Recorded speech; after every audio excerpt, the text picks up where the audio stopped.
අදගොල්ලෝ ගෙදර ඉන්නේ Legend of War YouTube channel එකත් එක්ක.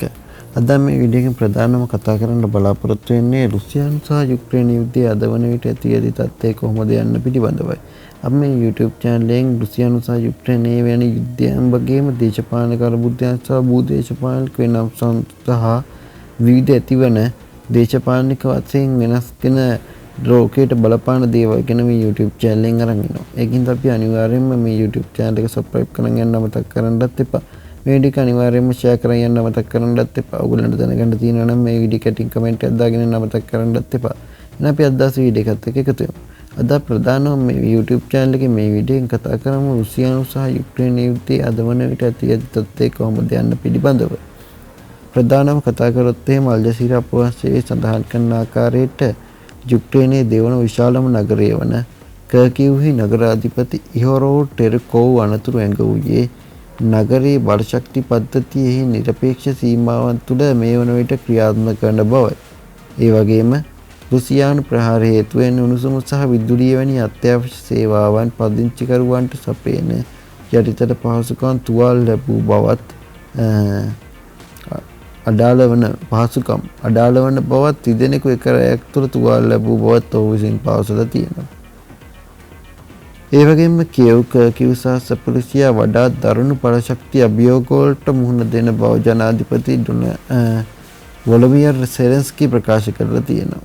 ඉහළ මට්ටමේ සම්බන්ධීකරණ රැස්වීම්වලදී විදුලි බල පද්ධති ස්ථාවර කිරීම සඳහා යුක්‍රේනයේ සහචරයන්ගේ විදුලි ආනයනය වැඩි කිරීම සහ අමතර උපකරණ සඳහා හදිසි අවශ්‍යතාවය ඔහු අවධාරණය කරලා තියෙනවා. ඒ වගේම විදුලිය නැහිටීම සහ ආන්තික කාලගුණ අනාවැකියක් තිබියදී විදේශීය රාජ්‍ය තාන්ත්‍රික දූත මණ්ඩලය කියව්හි තුල රැඳී සිටීමට සැලසුම් කරලා තියෙනවා. ඒ වගේම යුක්‍රේන මාධ්‍ය වාර්තා පෙන්වා දෙන්නේ මෙම මාස අගදී උෂ්ණත්වය සෙල්සියස් අංශක 20 දක්වා පහත වැටෙනු ඇතැයි අපේක්ෂා කළද අගනුවර විදේශ තානාපති කාර්යාලයේ 80ක් පමණ ක්‍රියාත්මක කරන බව මේ වන විට සඳහන් කරලා තියෙනවා. කාර්යාල 80ක් පමණ ක්‍රියාත්මක කරන බව. ඒ වගේම යුක්‍රේනයේ හමුදා බුද්ධි ඒජන්සිය HUR ලෙස හඳුන්වනු ලබන අතර රුසියාව ඉක්මනින්ම යුක්‍රේන න්‍යෂ්ටික බලාගාර 3ක් විසන්ධ කිරීමට උත්සාහ කළ හැකි බවද දැඩි අනතුරු ඇඟවීමක් නිකුත් කරලා තියෙනවා. එවැනි ප්‍රහාර බලශක්ති ජාලය අඩපණ කිරීම සහ පිළිගත නොහැකි යටත් වීමේ ඉල්ලීම් ලෙස යුක්‍රේනයේ බල කිරීම අරමුණු කරගත් බව නිලධාරීන් විසින් විශ්වාස කරනවා. ඒ වගේම රාජ්‍යතාන්ත්‍රික පෙරමුණේදී යුක්‍රේනයේ දූත පිරිසක් සාම සාකච්ඡා සඳහා එක්සත් ජනපදයේ පැමිණීමට ඇති සෙලෙන්ස්කීගේ මාණ්ඩලික ප්‍රධානියා විශේෂ නියෝජිත ස්ටීව් ටිර්කෝෆ් ජුරෑට් කුෂ්නර් සහ එක්සත් ජනපද හමුදා ලේකම් ඩෑන් ඩිස්කෝල් ඇතුළු එක්සත් ජනපද නිලධාරීන් සමග රැස්වීම තහවුරු කරලා තියෙනවා. ඒ වගේම යුක්‍රේන සාකච්ඡාකරුවන් සහ රුස්ටෙම් උමරොව් සහ ඩේවිඩ් සහ රැකැමියාද ෆ්ලොරිඩාවේ මියාමි සාකච්ඡාවකට සහභාගී වෙලා තියෙනවා. තවද පශ්චාත් උපාධි ආරක්ෂක සහතිකය කිරීමේ සහ යුක්‍රේනයේ ආර්ථිකය නැවත ගොඩනැගීම ඇතුළු අනාගත සාම සාකච්ඡා සඳහා වන යෝජනා කෙරෙහි සාකච්ඡා අවධානය යොමු කරන බව සෙලෙන්ස්කී විසින් ප්‍රකාශ කරලා තියෙනවා. ඒ වගේම අඛණ්ඩවම සිදුවන රුසියානු ප්‍රහාර සාම සාකච්ඡා වඩා දුෂ්කර කරන බව සෙලෙන්ස්කී අවධාරණය යොමු කරලා තියෙනවා. ඒ වගේම සිවිල් සහ බලශක්ති යටිතල පහසුකම් වලට දිගින් දිගටම බෝම්බ හෙළීම් යුද්ධය අවසන් කිරීම සඳහා සාමකාමී සාකච්ඡා ලබා ගැනීම සඳහා දැනටමත් බිඳෙන සුළු අපේක්ෂකයන් නිරන්තරයෙන් නරක අතට හැරමින් පවතින බව ඔහු පවසලා තියෙනවා.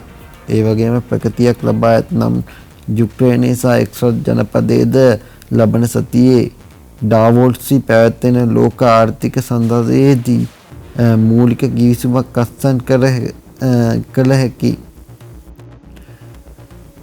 කෙසේ වෙතත් ඕනෑම ගණදෙනුවකට තවමත් රුසියානු අනුමැතිය අවශ්‍ය වනු ඇති අතර සාමය කරා යන මාවත අවිනිශ්චිත සහ දේශපාලනික වශයෙන් මේ වන විට සංකීර්ණ තත්ත්වයක් උදා වෙලා තියෙනවා.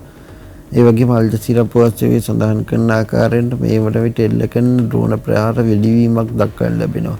ඒ වගේම යුද්ධ පිටියේ රාජ්‍යතාන්ත්‍රික ආතතීන් සහ වෙළඳ තීරුබද්දු සම්බන්ධ එක්සත් ජනපද තර්ජන ඇතුළුව අසම්බන්ධ අරවුල් යුක්රේනයට එරෙහිව රුසියාවේ යුද්ධය අවසන් කිරීමේ යුරෝපයේ මූලික කාර්යයන් අවධානය වෙනතකට යොමු කළ යුතු බව යුරෝපා සංගම් විදේශ ප්‍රතිපත්ති ප්‍රධානී කාජා කල්ලස් අනතුරු අඟවලා තියෙනවා. යුද්ධ පිටියේ සටන් දිගටම පවතින විට විදුලි බල පද්ධති ප්‍රහාරයට ලක්ව ඇති අතර රාජ්‍යතාන්ත්‍රිකභාවය ආකර්ෂණය කරගැනීමේ අරගල කරන විට යුක්රේන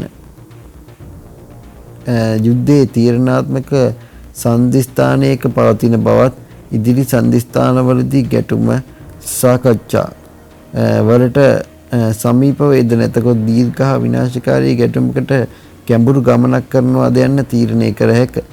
එනම් මේ වීඩියෝ අවසානයේ දක්වා රැඳී සිටියාට ස්තුතියි. අපි මේ වගේ වීඩියෝ එකකටත් හම්බෙමු.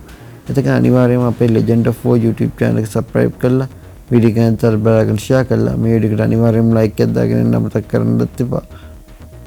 එහෙනම් අපි මේ වගේ වීඩියෝ එකකින් හිටත් හම්බෙනකම් goodbye my friends.